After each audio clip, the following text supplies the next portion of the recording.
guys, today's lesson is on proving triangles are similar. Now, if you take a look up here, we have some of these like letters. I mean, this kind of looks familiar. We had something called side-side-side postulate, side-angle-side postulate, right? We had that when we were proving triangles were congruent. Well, today we're going to talk about proving triangles are similar. All right, now we have three methods to proving triangles similar. This is the first one right here. It's called the angle-angle similarity postulate. This is a postulate. We've never had something with just two A's before, right? We had other ones, but we didn't have anything with just two A's. So this one, I like to write this as AA, and I use the little similar symbol. That stands for similarity. AA similarity postulate. Okay, that's just the shortened version of that. All right, so basically what this says, it says if two angles of one triangle, okay, so I have two angles of this triangle, and they are congruent, okay, these two angles are going to be congruent here to two angles of another triangle. If that happens, these two triangles will automatically be similar to each other. Now, the third pair of angles, why don't we need it? Well, we know that if we add these two numbers, 78 and 57, we add them up and we subtract from 180, whatever we get for that is going to be the exact same value we get for that one. So automatically, that third pair would have to be equal. We had an old theorem called the third angles theorem that said if two angles were congruent, the third pair is automatically equal to each other. So now we're looking at using this to prove triangles are similar. So you will automatically know that two triangles are similar if you can find two pairs of angles that are congruent. That's one method. Okay. The next method is side-side-side similarity. Now this one happens to be a theorem because we already use side-side-side as a postulate.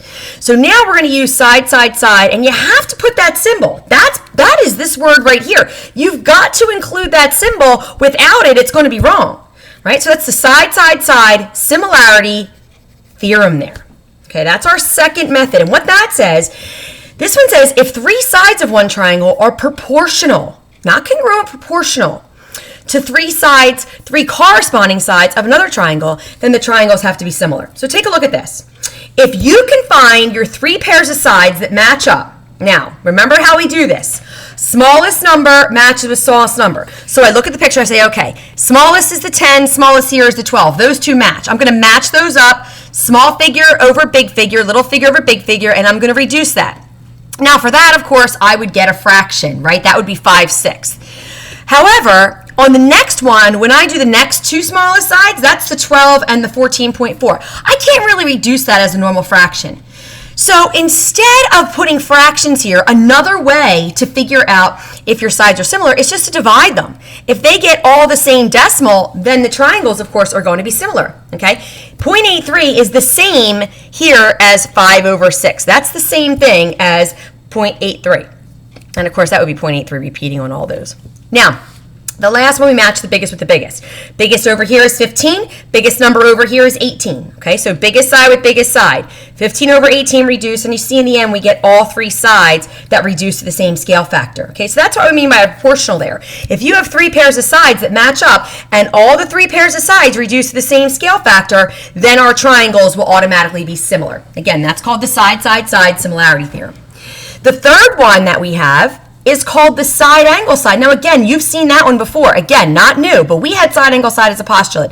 This one is the side-angle side similarity. Again, that symbol is required there. Side-angle side similarity theorem. All right, now this one says if two sides of one triangle are proportional, there's that word again, to two sides of another triangle, so you have to find two pairs of sides that match up. Again, smallest number with smallest number. So the smallest number over here matches with the smallest number over here. So the 10 is the smallest, the 12 is the smallest. I match those up, I reduce, and of course I get that 5/6. It could be the same thing as 0.83. It doesn't matter. Then I take the biggest number side matching with the biggest number side. So the 15 is the bigger side, 18 is the bigger over here. So 15 over 18, small figure over big figure. Remember, I always kind of set these up as little figure over big figure. Okay? The number from the little figure over the number from the big figure. Okay, the ones that go together. And when I get that 15 over 18, I reduce that and I get 5/6. So you see I have two pairs of sides that are reducing to the same scale factor. Again, proportional. Now, the next piece of information they need is they need the included angle. You see where those two sides meet right there? They meet right there. That angle is included between those two sides.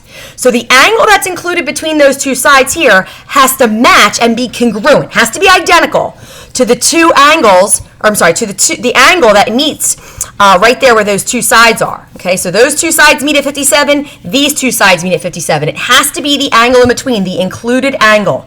So when you have two pairs of sides that reduce the same scale factor and the angle that's right between those two sides, then those two triangles will be similar to each other. Again, that's called the side-angle-side similarity theorem.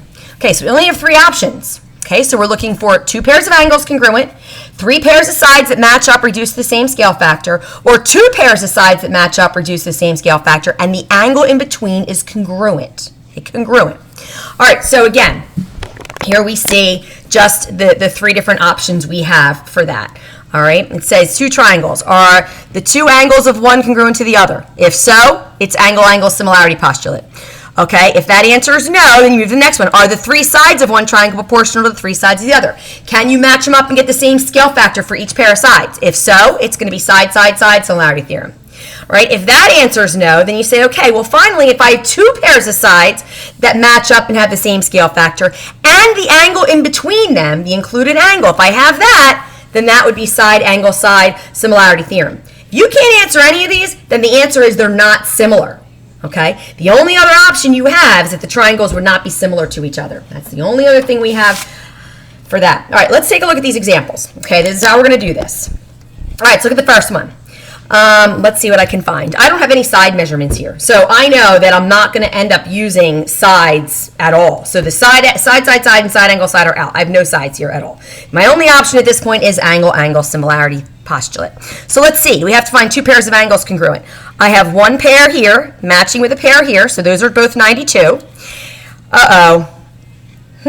Let's see. I've got a 49 and a 39.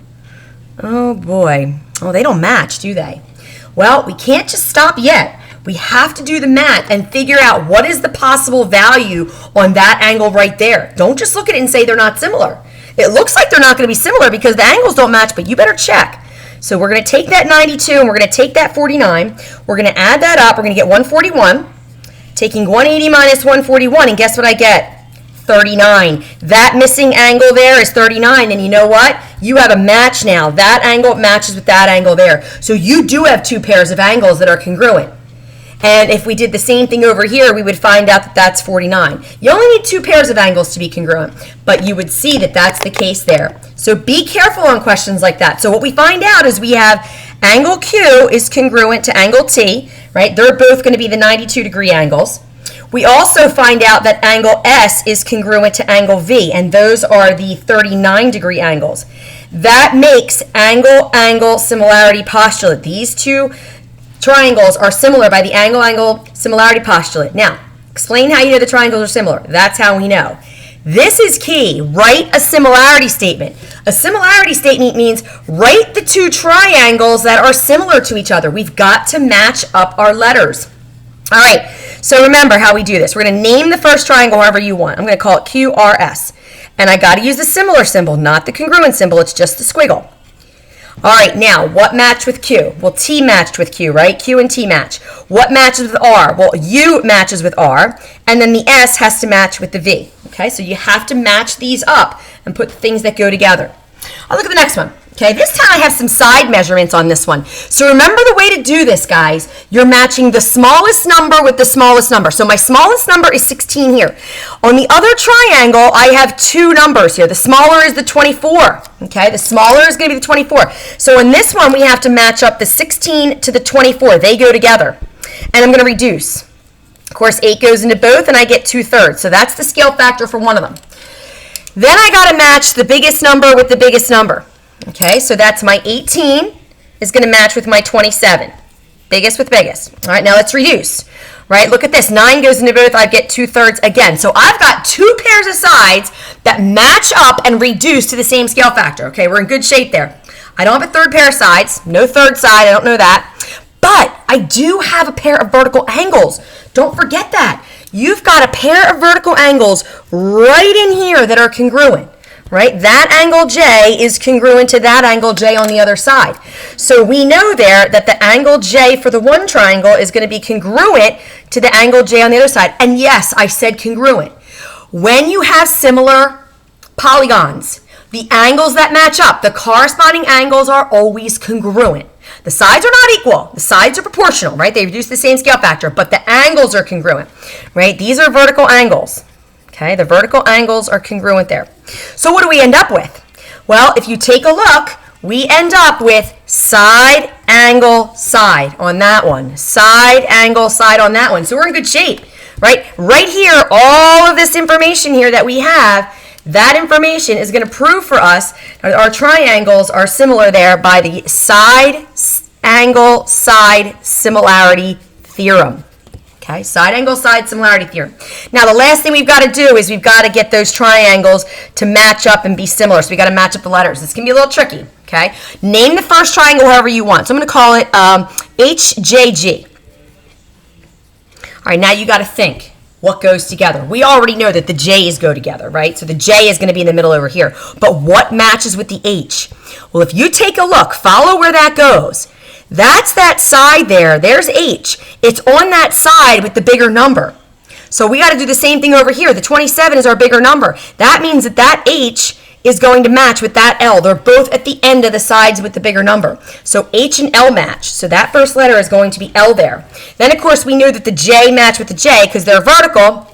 And that means that our G, because it's the end of the 16, the smaller number, and the 24 is a smaller number, so the G is at the end there, the K is at the end there. So we know that that is going to be K.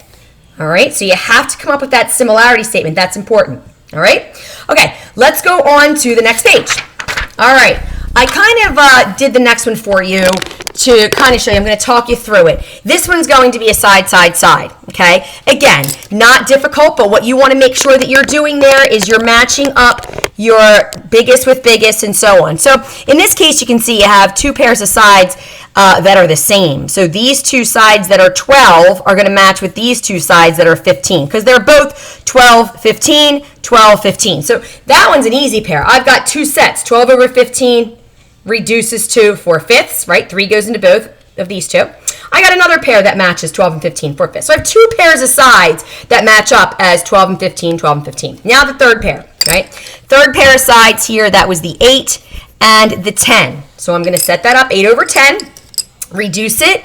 Again, 2 goes into both, so that's also 4/5, right? 3 pairs of sides reduce the same scale factor, so we know that's going to be side, side, side similarity theorem. This is your hard part right here, matching up the letters, okay? When you are doing this, guys, remember, name the first triangle wherever you want. I just called this ABC, okay? Now I got to figure out what matches up. Well, where the two 12 meets was the A. Where the two 15s meet is the M. So we know that A and M have got to match, okay? Now, this next one was the B. So which one's going to match with B? If you take it, this figure is going to rotate.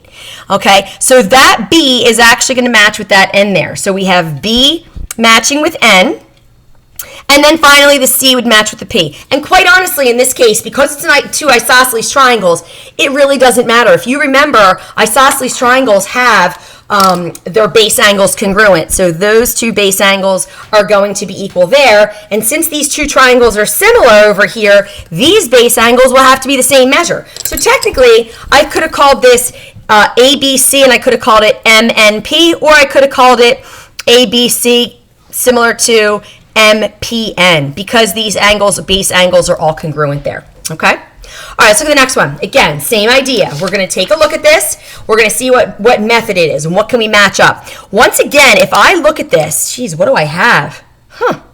I have numbers. I have an 8, a 10, and 11, but I need more than 1 over here. I don't have anything over here. I have no idea how to figure that out. It's not a right triangle. I don't have any special right triangles in there to figure that out. But there is something in this picture that we have to focus on, and it's the parallel lines. Remember, guys, parallel lines give you angles, right? If I trace this out right here, you can probably see my transversal giving me this angle is congruent to this angle right here, okay? Also, you have a pair of vertical angles. So you automatically know that that angle there is congruent to that angle there. So right there, that gives you two pairs of angles. You're done. Okay, you don't even need to do any more. So we could say that angle K is congruent to angle F. Remember, guys, those are alternate interior angles, right? They're alternate interior angles there. And then I did angle G congruent to angle G. Now, some of you, again, they're vertical. Some of you could have said, well, you know what, Mrs. Schmidt, I also have a transversal right here as well. Well, you're right. That would also give us another pair of alternate interior angles there as well. That would give you another pair of alternates. So you could have used that. You only need two. But guys, you could have done this and you could have done J congruent to H for the same reason, right? They're also alternate interiors. You only need two, so any two you want is fine. All right, but that right there, those three, that is going to be the angle, because again, two pairs of angles, congruent, is going to be the angle, similarity postulate there. Angle, similarity postulate. Now, let's see what else. This said, if you look at the directions, it says, explain why the triangles are similar. So right now, I know 100% for sure triangles are similar. I'm going to match up my letters. All right, I can do that. Call the first one however you want. I'm going to call it JGK.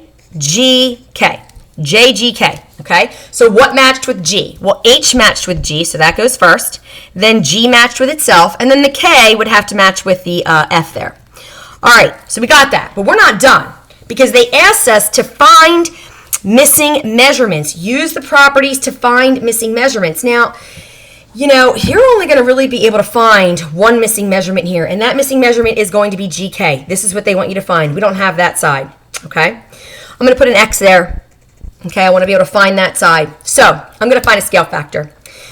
Now, we have to look at this and say what sides go together. We already talked about the fact that since J and H matched, that means the side JG, the first two letters, has to match with HG. So these two sides here go together. So the 8 and the 12 are going to match up. So we're going to use 8 over 12 to get us our scale factor. And that's going to be reduced. Okay, so 4 goes into both, so we get 2/3 there. So that's your scale factor. Now we're going to use that 2/3 to find the X, okay? So remember how to do this. We set it up. 2/3 is equal to little figure over big figure, okay? The number from the little figure over the number from the big figure. Well, that's an X. X is from the little figure, 11 is from the big figure, okay? And now we're going to cross multiply to solve that. So we have 3x is equal to, what, 22? And we're going to take that, divide by 3 on both sides, and we get x equal to, I'm going to have to move over here, x is going to equal to 22 over 3, which if you divide that out, you get 7.3 repeating, okay? Or we could also say 7 1/3. Okay, that's the length of that missing x value there. So that is, again, that's a tricky one. All right, so here's your final answer here. You got a lot of pieces to this. That's one part of the answer. This is the other part of the answer. And this is part of the answer. What method was it to prove the triangles are similar? All right, let's look at another one like that. All right, they're asking us to find side US. In questions like this, my advice to you is to separate the triangles. You need to pull them out. You have a little tiny triangle inside here. Here's a little one. And then you have your big one. So we're going to separate those. We have our big one, and we have our little one over here. All right, so taking a look at this.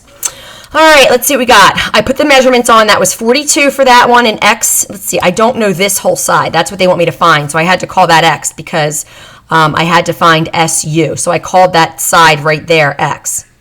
All right, and then for the little one, I have a 28 and a 26. All right, so what do we have? Well, first of all, guys, you actually have to figure out if the triangles are similar. Now, oddly enough, if you take a look, you have one pair of matching angles. Where did I get these to match from? Guess what? That's what we call a reflexive angle.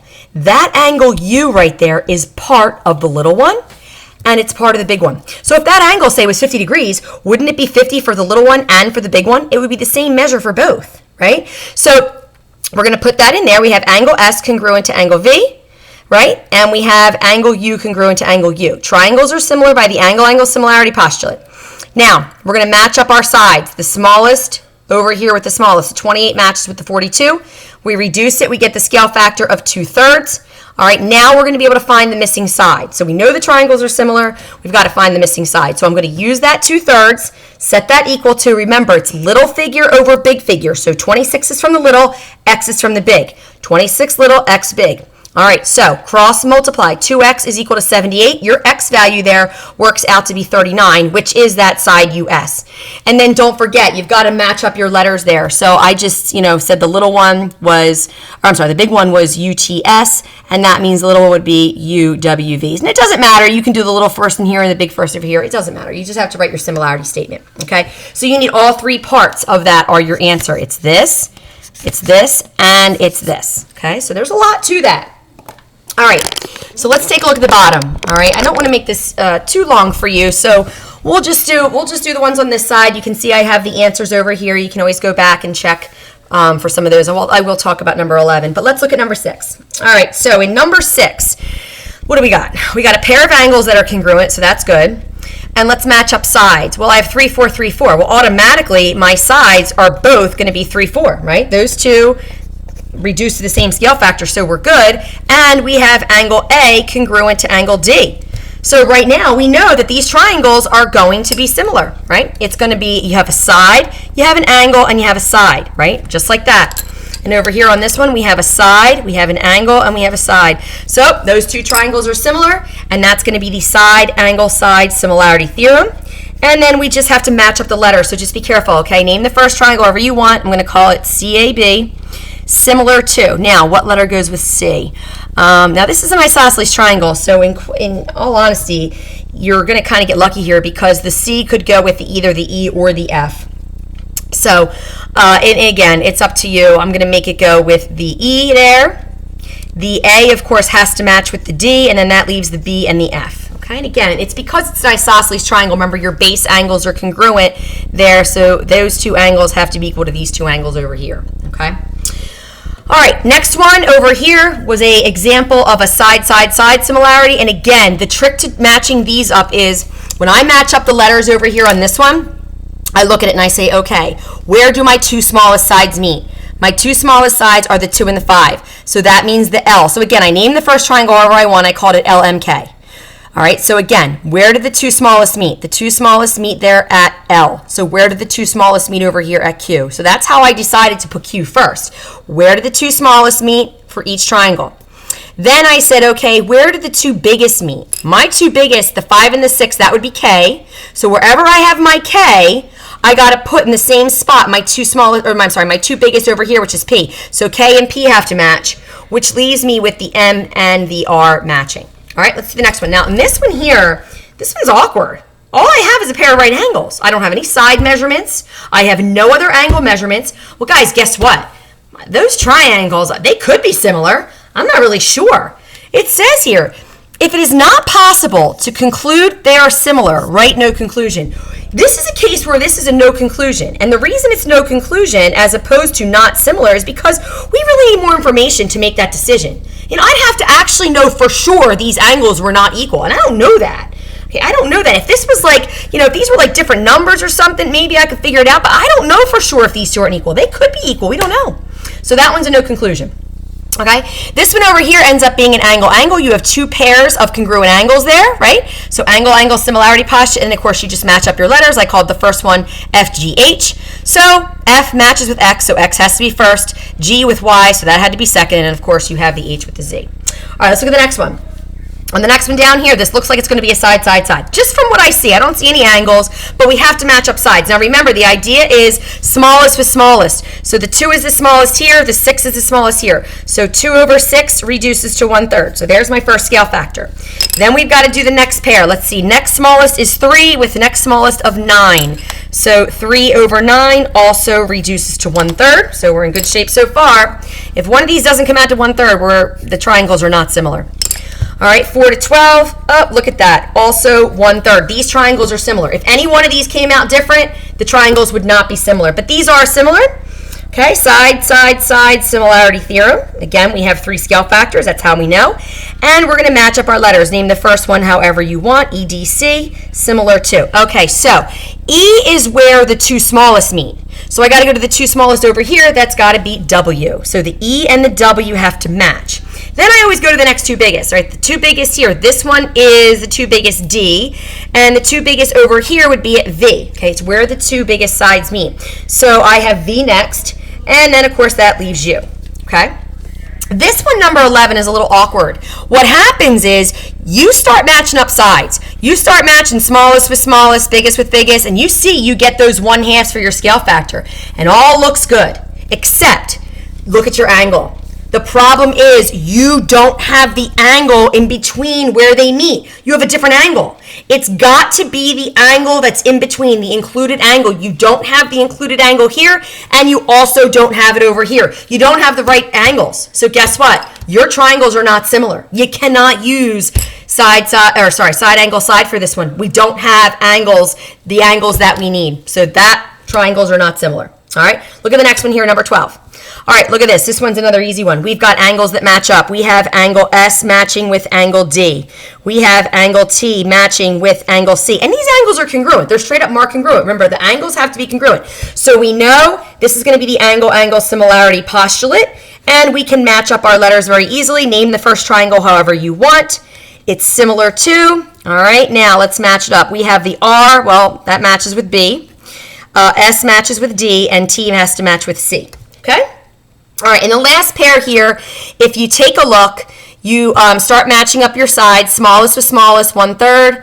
Biggest with biggest, we get 4/12, which is also 1/3. But this time you have the angle in between. You have a pair of right angles in between. The angles there, the included angles are congruent. So this one is going to be a side angle side similarity theorem.